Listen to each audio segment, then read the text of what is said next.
प्यारे दोस्तों, आज मैं आपको जन्म कुंडली में जो सुप्त भाव, सोए हुए भाव को कैसे जानें उसके बारे में बताऊंगी। तो जन्म कुंडली में किसी भी भाव को वह सोया हुआ है, ये किस तरह से जानें इसके बारे में। यदि सबसे पहला है कि भाव का स्वामी, यदि किसी भाव का स्वामी ग्रह कमज़ोर है, 6, 8, 12 में है और नीच का है या नीच राशि में है, तो उस भाव का फल मिलने में कमी आती है। फिर दूसरा है ग्रहों की उपस्थिति। यदि किसी भाव में कोई भी ग्रह नहीं बैठा हो और उस भाव पर किसी ग्रह की दृष्टि भी न हो और स्वामी कमज़ोर अवस्था में हो, तो वह भाव सुप्त भाव होता है।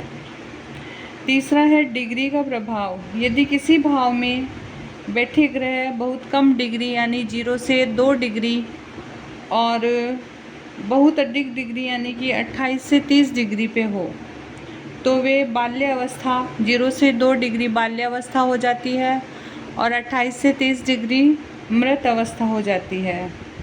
तो ऐसी स्थिति में भी उस भाव का फल सक्रिय नहीं हो पाता है और वे अपना फल देने में असमर्थ हो जाते हैं।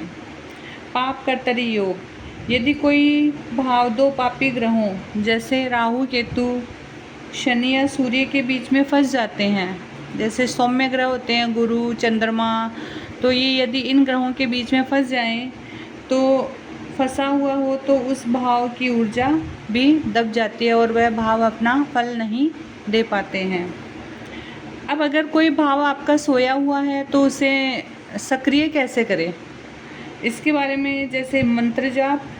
सोए हुए भाव में बैठने वाले ग्रह को उस भाव के स्वामी के बीज मंत्र से नियमित जाप करके हम मजबूत कर सकते हैं।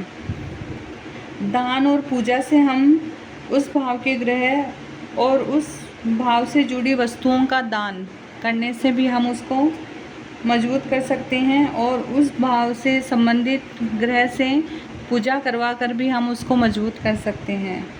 रत्न धारण।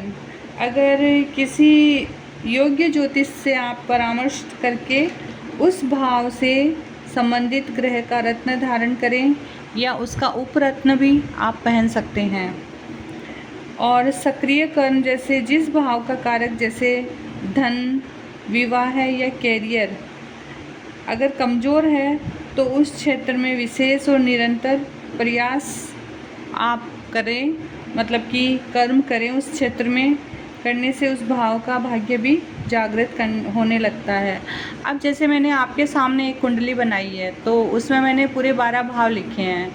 अब 4 जो केंद्र के भाव हैं, जैसे 10th, पहला, 7वां और चौथा और 10वां, इनमें मैंने ग्रह दिखाए हैं सूर्य, चंद्र, शुक्र और बुध।